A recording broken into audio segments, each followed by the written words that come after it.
So I'm here at Lucid's Investor Day with Zach Walker from Lucid, and we got a surprise here today.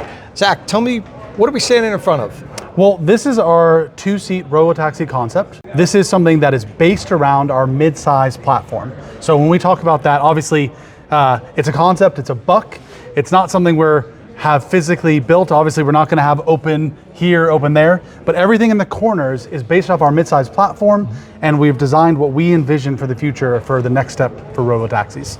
So is this something that you would envision that Lucid would sell to customers or sell to rideshare companies like Uber? What would be the plan? I think there's tons of potentials, right? Like I said, it really is our concept and what we see. Obviously, we have a ton of really important relationships in the industry. We all know about our Uber Neuro deal. We know about what else is going on with our relationships with other companies. I think tons of opportunity, but what we show as Lucid is that we are the ultimate partner to work with when we talk about efficiency. When we can do what we did on the mid-size platform and apply to this would be the ultimate robotaxi.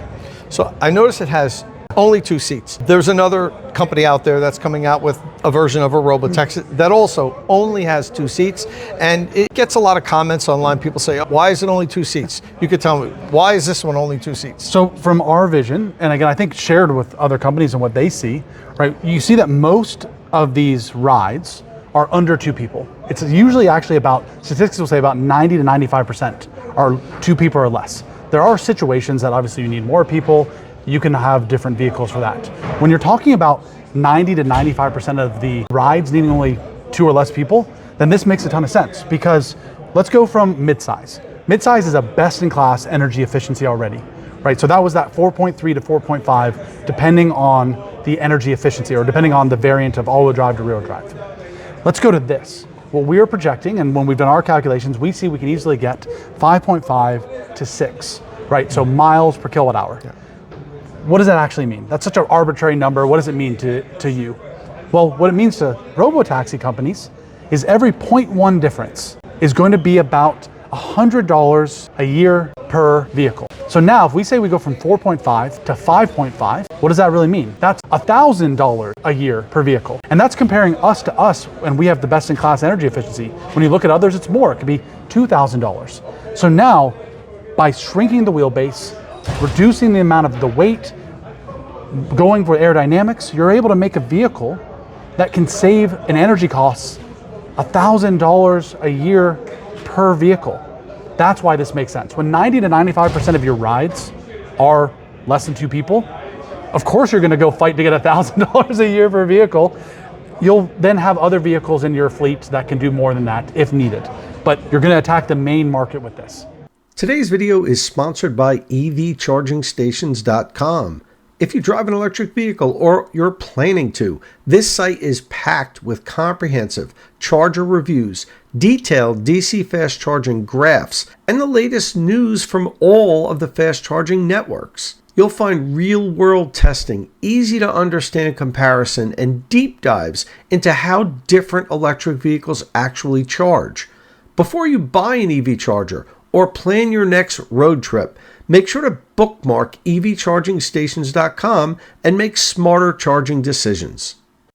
Well, that makes sense, but I also noticed, even though it only has 2 seats, it does hold a lot of luggage. So this would be good for like airport trips and things like that. It's not just a tiny, I used to have a little Honda CRX. It was a tiny little 2-seater, but it wouldn't be a good robo-taxi because there was almost no space in the back. This has enough room for a good amount of luggage. Yeah, and so that's something actually has kind of been the debate for the concept. Right now, we really think that you want to be comfortable. So we fought for headspace, and then we're going to keep trying to taper this down for aero efficiency. When we talk about, yes, you can use luggage there, but we're also trying to make it for every ride, you can avoid having to open the lift gate if you don't need to. So that's where what we're looking at is a flat load floor we're working on here, so that your luggage can slide across. We're doing other things where we're giving you enough space to put your bags here. So we're looking at how do we get efficiency? So we move the occupant back, we gave you a lot of space here so that you could avoid opening that, and that increases the overall rides per day for the company. Or if you really do have all that luggage, then you can still open lift gate and really get to the airport. I also noticed no steering wheel. So this needs full autonomy to be able to operate. This concept is a full autonomy concept, and we're already working with partners on this. depending on the partner we would work with, if we executed, if we actually took the next step, all those things can be evaluated. It's being built off the mid-size platform and architecture. So the mid-size platform and architecture is L4 ready, right? We're already building with other companies, obviously from Gravity, we're building on top of this Uber Neuro deal. So we're ready, but obviously because it's the mid-size platform, I could put a steering wheel in here if we want. So we are capable, this is the full vision concept. Depending on the business case, the use case, where we wanted to go, we could change it up. Right. I know this is a total concept, but let's say it's so well received that you say, we got to make this. Okay. This is the future, this is where we're going. What would be the earliest that we would see something like this from Lucid? Come on, you can make a guess. I won't make a guess of time. I'll tell you that because we're carrying over the LV architecture, the HV architecture, the front and rear castings and the front and rear suspension, and we're carrying all that over, we could be very quick to a market compared to having a completely new build. So I will not give you a guess of time, but I will tell you that all the things that are solid, we've already done because it's the same architecture. That was this concept of showing these solid areas are what is done and you don't need to redo. These airy spots are the dream, the imagination, anything we could achieve together with another company. Okay, last question. Yeah.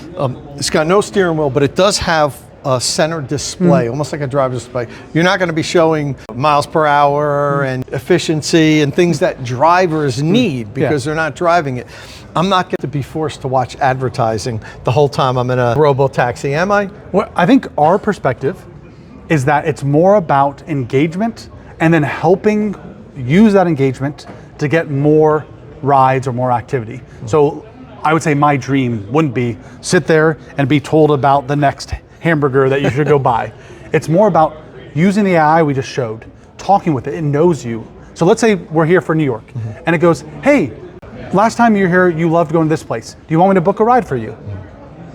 Great. Oh yeah. Oh no, I don't really want to do that. Actually, I'm super interested in seeing this thing this week. I don't really want to go there. Great, I can book that for you. Are you ready? When do you need to go back to the airport? Oh, I already have it because I've linked to your calendar, right? Because you've added it to our profile. So to me, it's not about this future world of like the Black Mirror, the future, this dystopian, all these ads in your face. It's about a real engagement with an AI who knows you and can help make your life easier in this ride, not try to force new things down your throat. That would be the engagement. All right, well listen, thank you very much. Awesome. Thank you for giving us the world premiere of the Lucid Robotaxi. It'd be cool if something like this actually does make it. I mean, it seems that's the way mobility is going. And, you know, we even talked, we heard earlier people talking about kids that are born today probably won't even get a driver's license 17 years from now. That pains me, coming from the generation I did where we loved driving, and I'm just a driving enthusiast, but it seems that's the way the industry's going. But it's funny, right? And I always bring this up because horses still are a thing. People still love riding horses. I don't think the driving enthusiast goes away.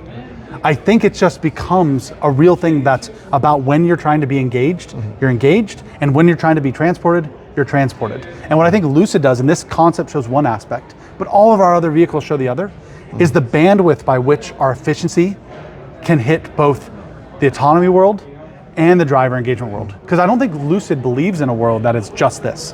We believe in a world that it's this to get me around and I get my time back, and then I can go giggle on the track, right? So it's about, Lucid is about showing both, showing the world of the autonomy and the enthusiast. Well, thanks. I hope that's the case because I don't want to give up driving. And listen, again, thank you Awesome. very much for taking the time. And if this is your first time here at State of Charge, please hit that subscribe button and ring the notification bell so you don't miss any upcoming electric vehicle news and reviews. And as always, thanks for watching.